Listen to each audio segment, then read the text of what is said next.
नमस्कार दोस्तों, आपका स्वागत है लर्निंग ट्रैक के इस प्रोग्राम में। हम 8वीं कक्षा के भूगोल पढ़ रहे थे और आज हम पढ़ेंगे 5th चैप्टर उद्योग। तो चलिए आगे बढ़ते हैं और समझते हैं उद्योग क्या होता है। उद्योग का संबंध आर्थिक गतिविधियों से है जो कि वस्तुओं का उत्पादन, खनिजों का निष्कर्षण अथवा सेवाओं की व्यवस्था से है। वस्तुओं का उत्पादन से संबंधित जो उद्योग हैं वो लोहा और इस्पात उद्योग हैं। खनिजों का निष्कर्षण से जो संबंधित उद्योग हैं वो कोयला खनन उद्योग है और सेवाओं की व्यवस्था से जो संबंधित उद्योग हैं वो पर्यटन सेवा देने की से संबंधित उद्योग हैं। उद्योगों का वर्गीकरण। उद्योगों का वर्गीकरण तीन तरह से किया जाता है: कच्चा माल के आधार पर, आकार के आधार पर और स्वामित्व के आधार पर। कच्चा माल के आधार पर ये कृषि आधारित होते हैं, ये खनिज आधारित होते हैं, ये वन आधारित होते हैं और समुद्र आधारित होते हैं। इन सबको बारी बारी से देखेंगे। कृषि आधारित उद्योग, इसमें कच्चे माल के रूप में पेड़ पौधों और जंतुओं आधारित उत्पादों का उपयोग किया जाता है। कृषि आधारित उद्योग में खाद्य संसाधन, वनस्पति तेल, सूती वस्त्र, डेयरी उत्पाद और चर्म उद्योग आता है। खनिज आधारित उद्योगों में खनिज अयस्कों का उपयोग कच्चे माल के रूप में किया जाता है। यह एक प्राथमिक उद्योग है और इन उद्योगों का उत्पादन अन्य उद्योगों का पोषण करने में किया जाता है। अन्य उद्योगों का पोषण करने का सेंस है कि इन उद्योगों का जो उत्पाद होता है वो अन्य उद्योगों में कच्चे माल के रूप में इस्तेमाल किया जाता है। जैसे लोहा खनिज आधारित उद्योगों का उत्पाद है, लेकिन लोहे को अन्य उद्योगों में कच्चे माल के रूप में इस्तेमाल किया जाता है। आगे देखते हैं समुद्र आधारित उद्योग। इसमें सागरों और महासागरों से प्राप्त उत्पाद को जब कच्चे माल के रूप में इस्तेमाल कर सकते हैं या किया जाता है। समुद्र आधारित उद्योग में समुद्री खाद्य प्रसंस्करण उद्योग आता है और मत्स्य तेल निर्माण। वन आधारित उद्योग में वनों से प्राप्त उत्पाद को कच्चे माल के रूप में इस्तेमाल किया जाता है। वन आधारित उद्योगों के एग्जाम्पल हैं लुदगी एवं कागज, औषध रसायन, फर्नीचर और भवन निर्माण। आकार के आधार पर उद्योगों का वर्गीकरण देखते हैं। आकार का मतलब होता है कि निवेश की गई पूंजी की राशि या फिर कार्यरत लेबर यानी श्रम और उत्पाद की मात्रा, उसका मतलब होता है आकार। यहाँ पर आकार का तात्पर्य ये है। और लघु आकार के उद्योग होते हैं और वृहद आकार के उद्योग होते हैं। लघु आकार के उद्योग में कम पूंजी की लागत होती है और जो काश्तकार होते हैं वो हाथों से ही वस्तुओं को बनाते हैं। इसमें एग्जाम्पल में आ जाएगा टोकरी बनाना, मिट्टियों के बर्तन बनाना और भी कई हस्त निर्मित वस्तुएं बनाना। ये लघु आकार के उद्योग या कुटीर उद्योग कहे जाते हैं। वृहद आकार के उद्योग या बड़े पैमाने के उद्योग में बहुत अधिक पूंजी की लागत होती है, भारी मशीनों का उपयोग किया जाता है, बेहतर टेक्नोलॉजी का इस्तेमाल किया जाता है, अधिक लेबर और श्रम का इस्तेमाल किया जाता है। इसमें एग्जाम्पल के तौर पे ऑटोमोबाइल इंडस्ट्री और भारी मशीन का उत्पादन, ये बृहद आकार के उद्योग में आते हैं। स्वामित्व के आधार पर देखते हैं। स्वामित्व यानी ओनरशिप के आधार पर किसके पास ओनरशिप है, तो निजी यानी प्राइवेट सेक्टर। जब किसी व्यक्ति या व्यक्ति के समूह के पास ओनरशिप होता है तो उसे निजी उद्योग कहते हैं। जब स्वामित्व और संचालन सरकार द्वारा किया जाता है तो वह सार्वजनिक क्षेत्र कहलाता है। जैसे HAL, SAIL, HAL Hindustan aeronautical limited और SAIL steel authority of India limited. स्वामित्व के आधार पर तीसरा है संयुक्त क्षेत्र उद्योग। इसमें स्वामित्व और संचालन सरकारों के साथ साथ व्यक्ति या व्यक्ति के समूहों को द्वारा किया जाता है। इसका उत्तम एग्जाम्पल है मारुति उद्योग। अगला है सहकारी क्षेत्र के उद्योग। सहकारी क्षेत्र के उद्योग में स्वामित्व और संचालन उत्पादकों यानी प्रोड्यूसर या सप्लायर के द्वारा या वर्कर्स के द्वारा अथवा दोनों के साथ से संचालन किया जाता है या फिर इन दोनों के पास स्वामित्व होता है। इसका एक बेहतर एग्जाम्पल है सुधा डेयरी। उद्योगों की जो अवस्थिति को प्रभावित करने वाले कारक हैं, जो महत्वपूर्ण कारक हैं जिसकी वजह से कहीं भी उद्योग लगाया जाता है, वो देख लेते हैं। वो है कच्चा माल और भूमि, जल, परिवहन, विद्युत, संचार, श्रम, पूंजी और बाजार। ये सब इन सब में से कुछ कारक या सभी कारक बहुत महत्वपूर्ण हैं किसी भी उद्योग को किसी पर्टिकुलर क्षेत्र में केंद्रित होने के लिए। कभी कभी सरकार पिछड़े क्षेत्रों में भी उद्योग स्थापित करने के लिए उद्योगपतियों को प्रोत्साहन के रूप में कम दर की विद्युत उपलब्ध कराते हैं, कम लागत से जल और कम लागत वाली परिवहन की सुविधा प्रदान करते हैं ताकि वो पिछड़े क्षेत्र में उद्योग की स्थापना हो सके और उसका विकास हो सके। औद्योगिक तंत्र। औद्योगिक तंत्र में निवेश यानी इनपुट, प्रोसेसिंग और आउटपुट शामिल होता है। निवेश में कच्चा माल, श्रम यानी लेबर, जल, विद्युत और भूमि शामिल हैं। प्रक्रम यानी प्रोसेसिंग में कच्चे माल से लेकर फाइनल उत्पाद जो होता है उन तक की प्रोसेसिंग शामिल होता है। और आउटपुट जो होता है उसमें अंतिम उत्पाद और इससे कमाया हुआ आर्थिक आय शामिल होता है। आगे देखते हैं औद्योगिक प्रदेश। औद्योगिक प्रदेश का विकास तभी होता है जब कई तरह के उद्योग एक आसपास के निकट में स्थित हो जाते हैं। इससे इन्हें एक दूसरे से फायदा भी मिलता है। विश्व में प्रमुख औद्योगिक प्रदेश हैं पूर्वोत्तर अमेरिका, पश्चिमी और मध्य यूरोप, पूर्वी यूरोप और पूर्वी एशिया हैं। ये क्षेत्र अधिकांशतः शीतोष्ण कटिबंधीय क्षेत्र होते हैं या समुद्र पतन वाले क्षेत्र के निकट होते हैं और कोयला क्षेत्र के निकट होते हैं। भारत में जो औद्योगिक प्रदेश हैं वो मुंबई पुणे समूह, बेंगलोर, तमिलनाडु प्रदेश, हुगली प्रदेश, अहमदाबाद बड़ौदा प्रदेश, गुड़गांव, दिल्ली, मेरठ प्रदेश और इत्यादि। प्रमुख उद्योगों का वितरण। विश्व में प्रमुख उद्योग हैं लोहा इस्पात उद्योग, सूती वस्त्र उद्योग और सूचना प्रौद्योगिकी उद्योग। लोहा इस्पात और सूती वस्त्र उद्योग काफी पुराने उद्योग हैं, जबकि सूचना प्रौद्योगिकी उभरता हुआ नया उद्योग है। देश जहां पर लोहा इस्पात उद्योग हैं वो हैं जर्मनी, संयुक्त राज्य अमेरिका, चीन, जापान और रूस। देश जहां वस्त्र उद्योग हैं वो देश हैं भारत, हांगकांग, दक्षिण कोरिया, जापान और ताइवान।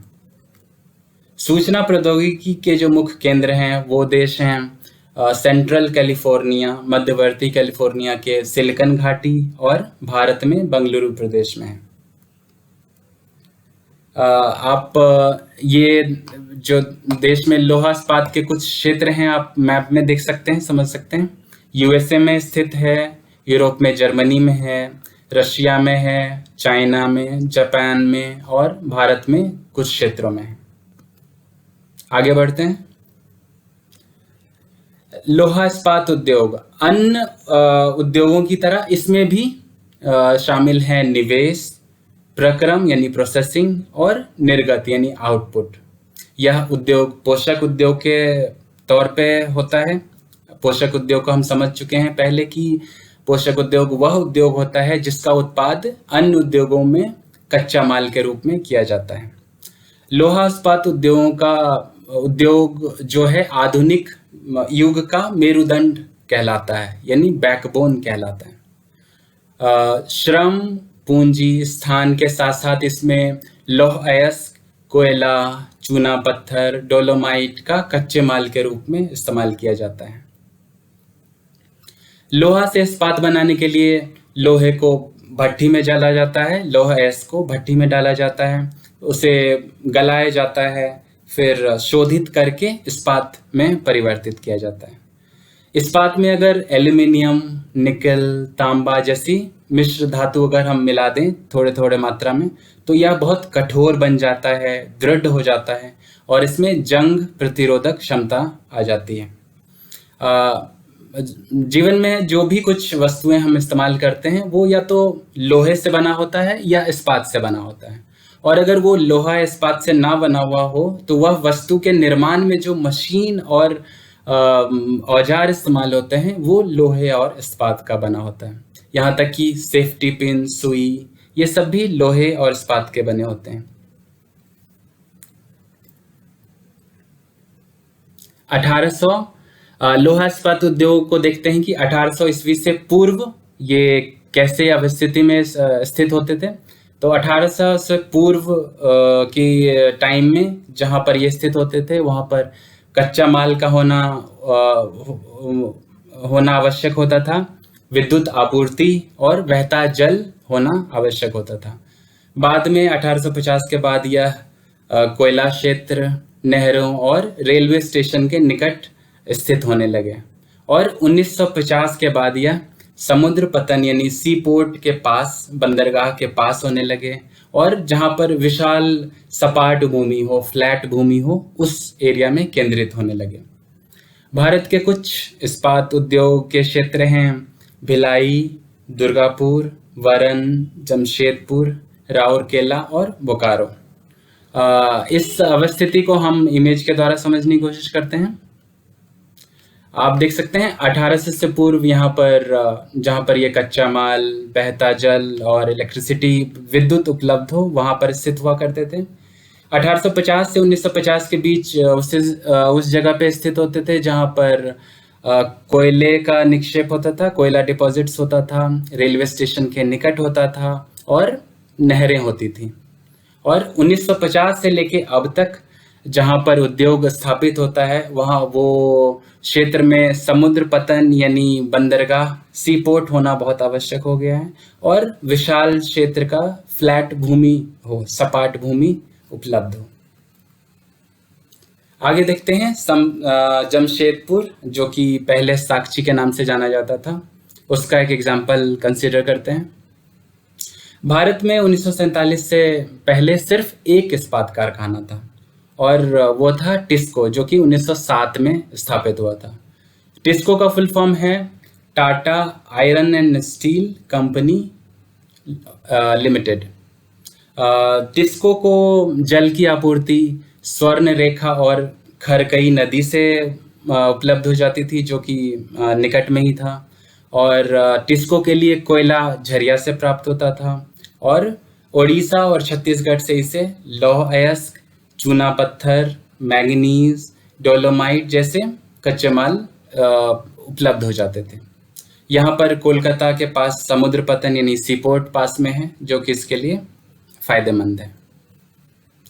पीट्सबर्ग देखते हैं जो अमेरिका में है, वहाँ पर किस तरह से ये उपलब्ध है। वहाँ पर कोयला पिट्सबर्ग में ही उपलब्ध है, इस वजह से ये अनुकूल हो जाता है उस लोहा इस्पात उद्योग के लिए।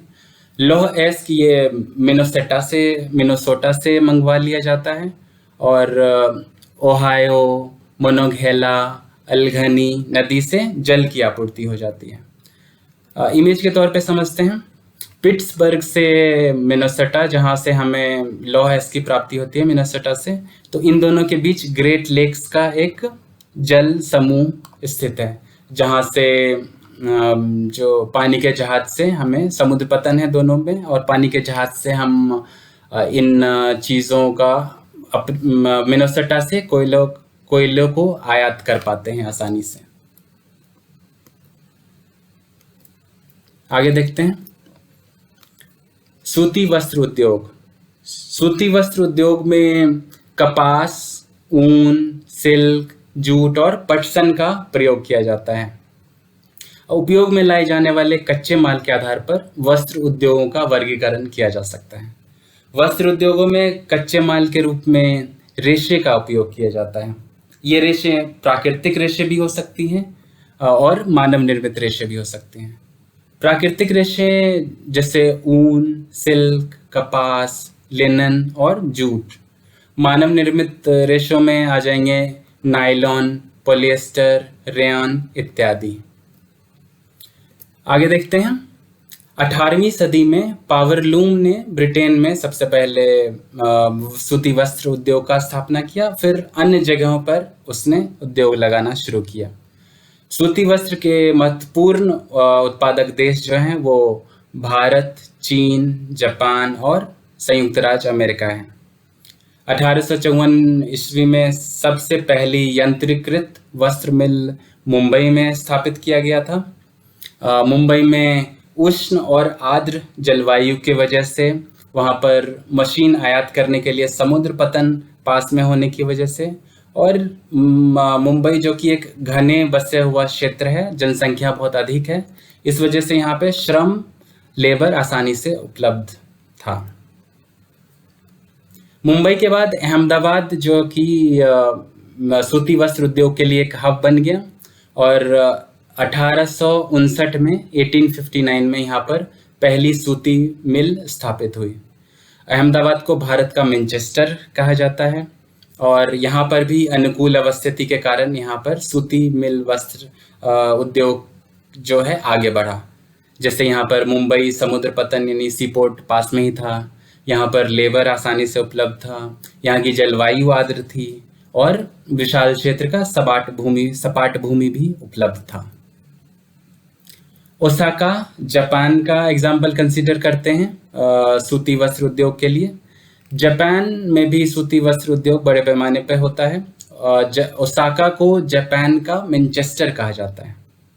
यहाँ की जलवायु कोष्ण आर्द्र जलवायु है, यानी वार्म और ह्यूमिड, जो कि अनुकूल हैं इस उद्योग के लिए। यहाँ पर सपाट विशाल भूमि क्षेत्र भी उपलब्ध है और सी पोर्ट्स भी उपलब्ध हैं। सूचना और प्रौद्योगिकी उद्योग, यह उद्योग नया उभरता उद्योग है, और इस उद्योग में जो शामिल है वह संग्रहण यानी स्टोरेज, सूचना का संग्रहण, प्रक्रम यानी प्रोसेसिंग, और डिस्ट्रीब्यूशन को व्यवहार में लाया जाता है। वर्तमान में यह ग्लोबल हो चुका है, पूरी दुनिया में फैल चुका है, और इसकी वजह जो है वो प्रौद्योगिकी है, सामाजिक, आर्थिक और राजनीतिक कारण है। मुख्य क्षेत्र जहां पर सूचना प्रौद्योगिकी उद्योग बहुत बढ़ रहे हैं वो मध्यवर्ती कैलिफोर्निया के सिलिकॉन घाटी और भारत में बेंगलोर है। कुछ इंपॉर्टेंट क्वेश्चन हैं जो हम देखते हैं। ये क्वेश्चंस आप वीडियो को पूरे अच्छी तरह से देखेंगे तो आपको आंसर्स मिल जाएंगे। उद्योग शब्द का क्या तात्पर्य है? उद्योग शब्द से आप क्या समझते हैं? और उद्योग को प्रभावित करने वाले, उद्योग की अवस्थिति को प्रभावित करने वाले कौन कौन से प्रमुख तत्व हैं, कौन कौन से कारक हैं? कौन सा उद्योग प्रायः आधुनिक युग का मेरुदंड कहा जाता है? और कपास उद्योग या सूती वस्त्र उद्योग मुंबई में तेजी से विकसित क्यों हुआ? इसका आंसर आप जरूर देने की कोशिश करें। आप कमेंट बॉक्स में इसे आंसर कर सकते हैं, वन लाइनर आंसर भी कर सकते हैं आप चाहें तो। और इससे अगर कोई भी आंसर समझ में ना आए तो आप इससे दोबारा वीडियो देखें, आपको आंसर जरूर मिलेगा। ये चैप्टर यहीं समाप्त होता है। मिलते हैं अगले चैप्टर के साथ, तब तक के लिए नमस्कार। आप देखते रहिए लर्निंग ट्रैक, और आप सब्सक्राइब कर सकते हैं, और आपको अच्छा लगा तो आप लाइक भी कर सकते हैं। धन्यवाद।